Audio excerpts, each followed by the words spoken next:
2 months. That was the amount of time that had passed since I eventually left the courthouse with the divorce papers signed. I've been poisoned from the inside out by a marriage that ended 2 months ago. Nicole is my name. Mark, my ex-husband, is officially the biggest mistake I have ever made in my life. I am 34 years old. I can still clearly recall the day I learned. I didn't catch them in bed together in a dramatic moment. Really, that was dumb. I couldn't find my phone, so I began calling it from Sarah's. A text message from Mark said, "Last night was amazing. If you would want to visit, Nicole will be working late tomorrow. Sarah, since college, my best buddy. Mark, too. My spouse of 7 years. 3 years. Behind my back, they had been sharing a bed. Mark didn't even have the grace to seem embarrassed when I confronted him. Nicole, it just happened, he said, as if he had inadvertently placed the milk in the cabinet rather than the refrigerator. We can resolve this. I still adore you. Solve this? I made fun of him. Mark, 3 years isn't a mistake. It's a decision. A decision you made each and every day.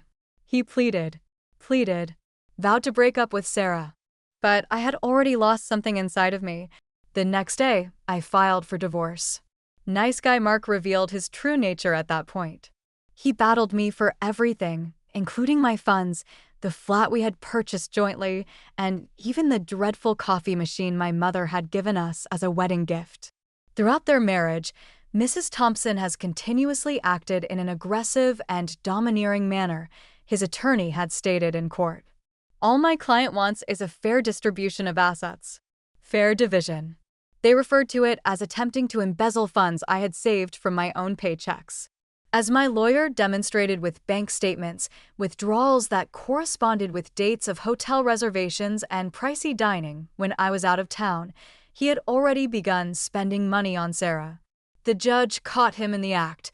My savings remained mine even after we divided the flat. Little triumphs in a conflict I had no desire to engage in. My family was by my side the entire time. At least that's what I believed. He is a shame to humanity, according to my mother. My dad only called him that man and wouldn't even mention his name. Furthermore, Jen, my younger sister, maintained that I was already too good for him. We sold the flat once the divorce was finalized. I was not there during the closure. Everything was handled by my lawyer. I received my half, Mark received his, and I moved into a rental while I considered my options. I was considering purchasing a home of my own. Not much, but mine. Something that I couldn't lose. I had been cutting out on expensive meals and trips in order to save a lot of money. I was emotionally spent after the divorce, but at least I had a strategy for what to do next. Then Mom called. "Nicole, honey, we're having dinner on Saturday. I want you to come. Jen has some exciting news." Saturday arrived, and I put on something nice, not for anyone else, just because it felt good to make an effort again. When I got to my parents' house, Jen was already there with her boyfriend, Ryan. They'd been dating for about a year. He seemed nice enough, if a bit quiet. "Nick." Jen squealed when I walked in, rushing over to hug me. She was 28, but sometimes still acted like she was 18. She thrust her left hand in my face, wiggling her fingers. Look. A diamond ring sparkled on her finger. Not huge, but tasteful. We're getting engaged. The ring is just the beginning. We're having an engagement party in 3 weeks. It's going to be amazing. I smiled and hugged her, genuinely happy despite the twinge of sadness I felt. Congratulations, Jen. I'm really happy for you. Mom appeared at my side with a glass of wine. Isn't it wonderful? Our little Jennifer getting married. It's great, I agreed, taking a sip. Mom squeezed my arm. And Nicole, this is perfect timing for you. You can help Jen with the engagement party, take your mind off everything with Mark. I nearly choked on my wine. Help? How, exactly? Well, Mom said, exchanging glances with Jen, you just sold the apartment, and we know you're planning to buy something. But that can wait a bit, can't it? This is such a special occasion for your sister. I looked between them. suddenly understanding. You want me to pay for the engagement party? Not the whole thing. Jen jumped in quickly. Just help out. Please, Nick. It would mean so much to me. I wanted to say no. I really did. But Jen looked so happy, and my own marriage had ended so badly. Maybe helping create someone else's happiness would be healing. Okay, I said finally. I'll help. The next day, Jen called me with her vision for the engagement party. I should have known then what I was in for. I'm thinking we rent out the Grand Hotel ballroom, she said, with those crystal chandeliers. And we'll need champagne, the good stuff, not the cheap bottles. And a 5-course dinner. Oh, and a live band. Ryan loves that jazz quartet that played at Lisa's wedding. I nearly dropped my phone. The Grand Hotel was the most expensive venue in town. A 5-course dinner for what would likely be 50+ guests? The price tag was making my head spin. Jen, that's a lot. Maybe we should consider something more reasonable, I suggested carefully. Reasonable? This is my engagement, Nicole. It only happens once. She huffed. I took a deep breath. I know. And I want it to be special. But the grand would cost thousands, not to mention the band and that dinner. I can help, but I can't afford all that. Silence stretched between us. Then fine. What can you afford? We compromised on the Ivy Room. Still nice, but a third of the cost. I agreed to pay for the venue, food from a good restaurant to be served buffet style, decorations, and, after Jen's relentless begging, a DJ instead of the band. It would still cost me a significant chunk of my apartment fund. But it was doable. Over the next 2 weeks, I threw myself into planning. Despite my initial reluctance, organizing the party became a welcome distraction from my own problems. I'd wake up thinking about table arrangements instead of Mark's betrayal. I'd go to sleep mentally reviewing the playlist with the DJ instead of reliving courtroom arguments. I kept my family updated on every decision. Mom seemed pleased that I was finally focusing on something positive. Dad mostly nodded along. Jen called me daily, sometimes multiple times, with new requests and questions. It was exhausting. But I reminded myself, this was for my sister. Family supports family. That's what they'd done for me during the divorce. Or so I thought. 1 week before the party, Mom called. We're having a Sunday barbecue tomorrow. Your father's firing up the grill, and we've invited some of the family. Ryan's parents will be there too. Mom's idea of some of the family turned out to be almost 20 people crowded into my parents' backyard. Aunts, uncles, cousins I hadn't seen in years. Ryan's side was smaller, his parents, an older brother, and a couple of cousins. Ryan's mother, Patricia, stood out immediately. She wore a designer dress that seemed excessive for a backyard barbecue, diamond earrings that caught the sunlight, and an expression of perpetual disapproval. I'd met her once before, at a dinner months ago, and found her coldly polite at best. Today, she was already on her second glass of wine when I arrived. I decided to keep my distance. The yard was big enough that I could mingle with relatives I actually liked and avoid her entirely. I caught up with my cousin Alex, who'd recently returned from teaching English in Japan and was having a pleasant conversation when I felt a tap on my shoulder. Patricia stood there, wine glass in hand. Artificial smile plastered on her face. Nicole. There you are. I've been hoping to chat with you. Alex, sensing tension, excused himself. I was trapped. Patricia. Nice to see you again, I lied. She took a sip of her wine, eyes assessing me over the rim of her glass. So, divorced life, how is that treating you? It must be so difficult. Her tone suggested less sympathy and more morbid curiosity. I'm doing well, thanks, I said flatly. I just can't imagine not noticing my husband was cheating, especially with my best friend.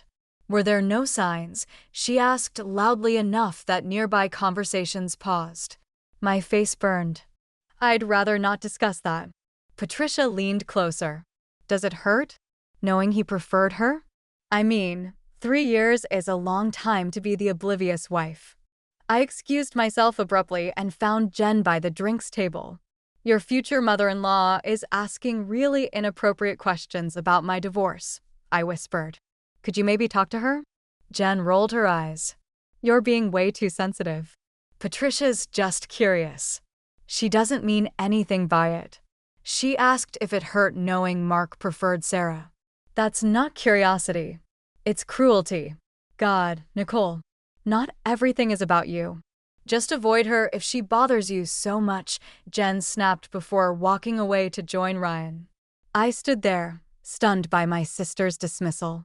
The party continued around me, the cheerful noise now grating. I found a quiet corner of the yard, hoping to stay out of Patricia's way for the rest of the afternoon. It worked for about an hour. Then Patricia, now visibly tipsy, clinked her fork against her glass to get everyone's attention.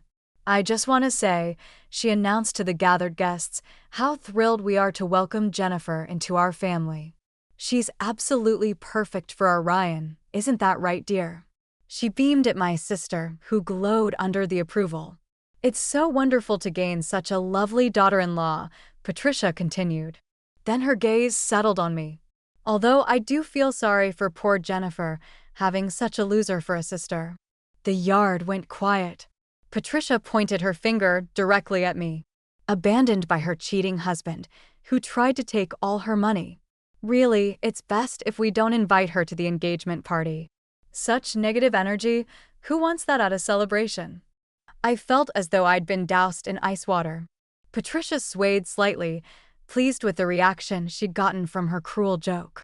My sister Jen was giggling behind her hand while leaning against Ryan, who at least had the decency to look uncomfortable. My parents, my own parents, were smiling indulgently at Patricia, as if she'd just told a harmless joke about the weather. In that moment, something inside me changed. I looked at these people, my family, and suddenly saw them clearly for the first time. The support they'd offered during my divorce hadn't been genuine. They'd been laughing behind my back all along. Patricia, I said loudly enough to cut through the laughter, I think you owe me an apology. The woman had the audacity to laugh harder. Oh, sweetie, can't take a little joke? No wonder your husband looked elsewhere. More laughter. I felt my face burning with humiliation and anger. I turned to my mother. Mom, are you going to let her talk to me like this? Mom gave me that patronizing smile I'd seen too often lately. Nicole, you're overreacting. Patricia's just having a little fun. Overreacting. The words stung like a slap. She just called me a loser and brought up my divorce in front of everyone.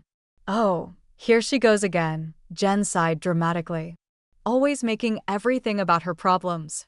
Patricia raised her wine glass in my direction. To the perpetually unhappy sister. Maybe if you'd smile more, your husband wouldn't have. She moved as if to splash her wine at me, stopping halfway but making her intention clear. That was it. I'd had enough. Mom, I said sharply, control your guest. My mother's smile tightened. Nicole, you're causing a scene. Why don't you head home? You're clearly not in a party mood today. I looked at her in disbelief. You want me to leave? Yes, Jen suddenly shouted. Just go home, Nicole. Your miserable face is ruining everything, like always. I looked around at the family I thought had supported me. Cousins averted their eyes. My father suddenly became very interested in his beer bottle.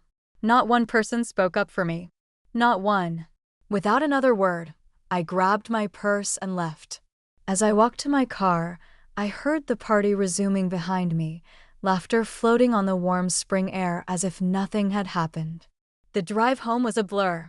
My hands gripped the steering wheel so tightly, my knuckles turned white. Thoughts raced through my mind. All the money I'd spent on Jen's party, all the hours of planning, all the times I'd swallowed my own needs to accommodate her demands for what? To be treated like an embarrassment? A walking wallet? By the time I unlocked the door to my apartment, a plan had formed in my mind. I sat down at my kitchen table, pulled out my phone, and started making calls. Hello, Ivy Room. This is Nicole Thompson. I need to cancel the event booked for next Saturday. The cancellation fee was substantial, but I didn't care. Celestial Catering. I'm calling to cancel the order for the Thompson engagement party. DJ Max. Yes, I'm afraid we need to cancel your services for the 24th. One by one, I canceled everything I'd arranged for Jen's engagement party.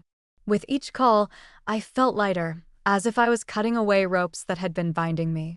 Yes, I lost some deposit money, but most of the businesses were understanding, especially when I explained that there had been a family emergency, not entirely a lie. After the last call, I composed a text message to Jen. I've canceled all the arrangements for your engagement party. You're now free to plan something that suits your vision without having to rely on your loser sister. Enjoy. I hit send, then turned off my phone and went to take a long hot shower. For the first time since the divorce, I felt truly clean. When I finally turned my phone back on an hour later, it exploded with notifications. 17 missed calls from Jen, 12 from Mom, 5 from Dad. Dozens of text messages, their previews ranging from panicked to furious. I didn't bother reading them. Instead, I deleted them all and went to bed, sleeping better than I had in months. Morning brought more calls and messages. I ignored them all, got dressed, and went to work. My coworkers noticed my improved mood immediately. You look different today, Nicole, my colleague, Gabby, remarked. Good different. I smiled. I finally took out some trash that had been piling up. Throughout the day, my phone continued to buzz. During my lunch break, I blocked my sister's and parents' numbers. If they wanted to reach me, they'd have to try harder than that. When I got home that evening, I was surprised to see 3 people waiting in the parking lot beside my car: Jen, Ryan, and Patricia. My sister's eyes were puffy from crying, while Patricia looked like she was about to burst a blood vessel. I considered turning around and leaving but decided against it. This confrontation was inevitable, and I preferred to have it on my terms, in public, where they couldn't make too big a scene. As I approached my car, Patricia started toward me, her finger already jabbing the air. You selfish, vindictive little. Careful, I cut her off coldly. I'm not family, and I'll have no problem getting a restraining order against you. She stopped in her tracks, mouth open in shock. I turned to my sister, Jen. This ambush isn't going to change anything. You watched while this woman, I pointed at Patricia, humiliated me in front of our entire family. You laughed along with her. You told me to leave when I asked for basic respect. But the party Jen started is no longer my problem. I finished for her. Consider it my gift to you, the freedom to plan your own engagement without your perpetually unhappy sister ruining things. Patricia found her voice again. How do you speak to Jennifer that way? After what you've done? The humiliation, the expense. I pulled out my phone. One more word, and I'm calling the police to report harassment. I'm done being your punching bag. Ryan, who had remained silent until now, gently took Patricia's arm. Mom, let's go. This isn't helping. But Patricia sputtered. Let's go, Ryan said firmly, leading his mother away. Jen looked between them and me, tears streaming down her face, before following them out of the parking lot. I watched them leave, feeling nothing but calm certainty that I'd done the right thing. My phone rang again, my mother. After a moment's hesitation, I answered. Nicole, my mother's voice was shrill through the phone. You need to apologize to Patricia immediately. How dare you threaten her with the police? I leaned against my car, suddenly tired. Hello to you too, Mom. Jennifer is absolutely devastated. How could you cancel everything without even discussing it with us first? And after being so disrespectful to Patricia, I laughed. The sound hollow even to my own ears. Disgusting. Like how you all discussed with me that I should leave the barbecue because I was bringing everyone down. Or how Patricia discussed my failed marriage in front of the entire family while you all laughed. You're being childish, Mom snapped. Patricia had too much to drink, and yes, she was inappropriate, but that's no reason to ruin your sister's special day. I'm being childish?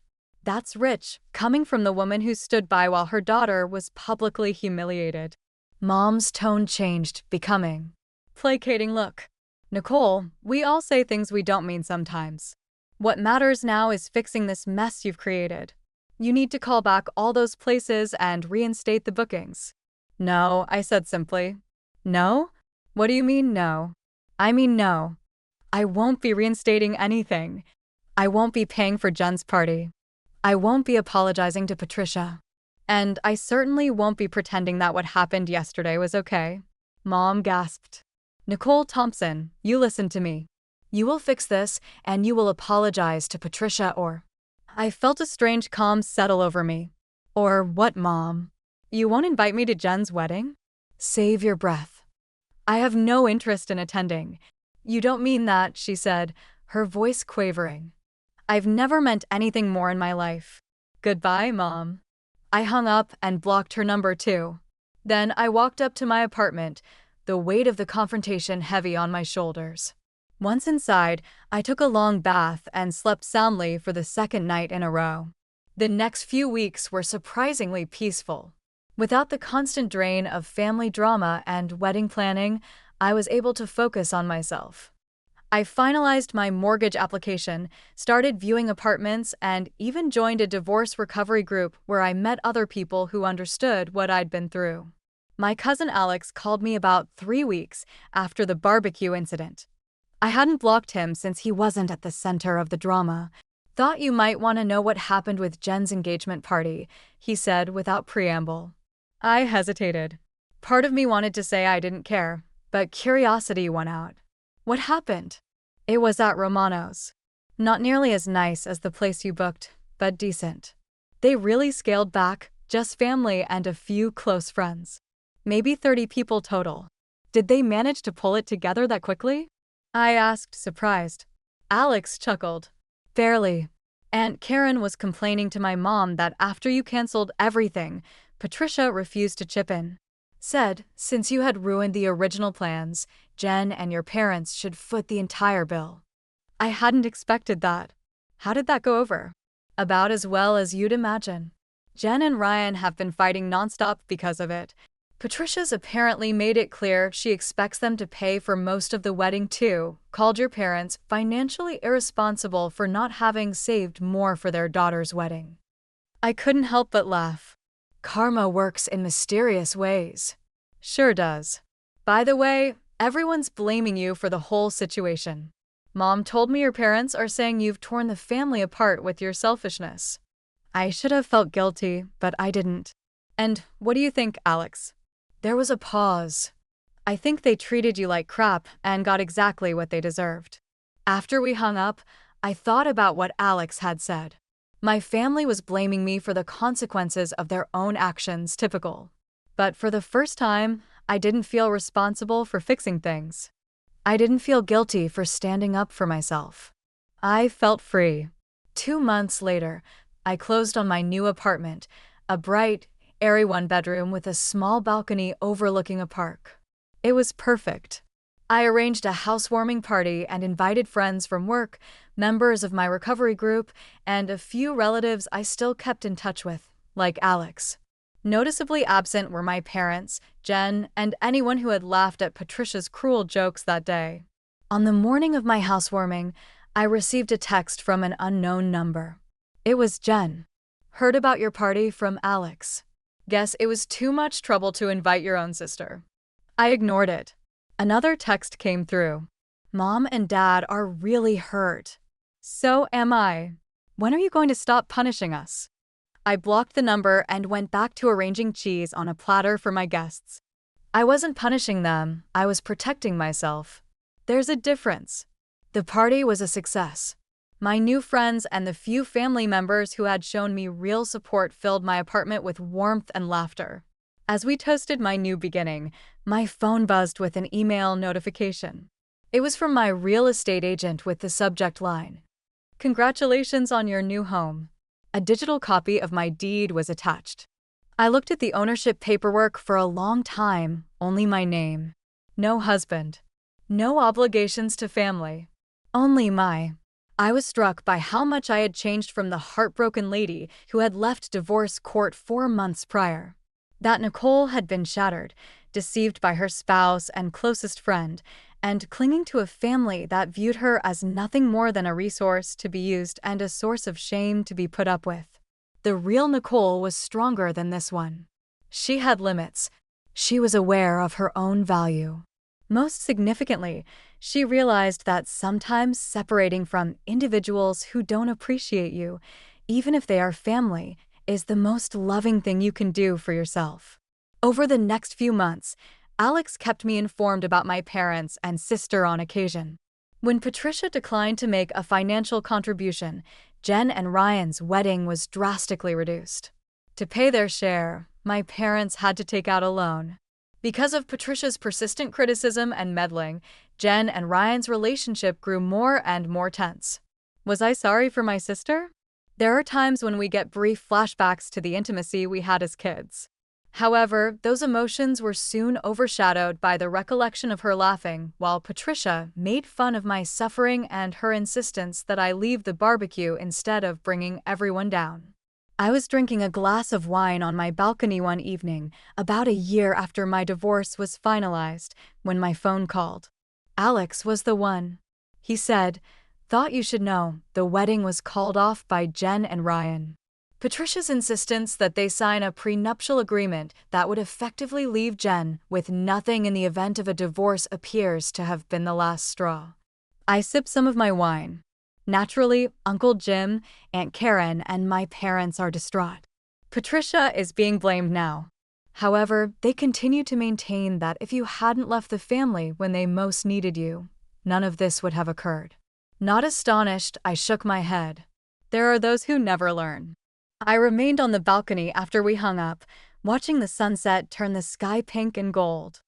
I had a range of complicated feelings, including a profound sense of thankfulness for the tranquility I had found in my new life, a touch of grief for what my family may have been, and pleasure that Patricia had finally displayed her real colors to everyone. Despite how she had been treated, the previous Nicole would have phoned Jen right away to give consolation and financial support. The previous Nicole would have offered justifications for her parents' actions and accepted responsibility for resolving a circumstance that she did not cause. However, I was no longer that person. Nicole was all I was. Separated at age 34. Separated from her poisonous relatives.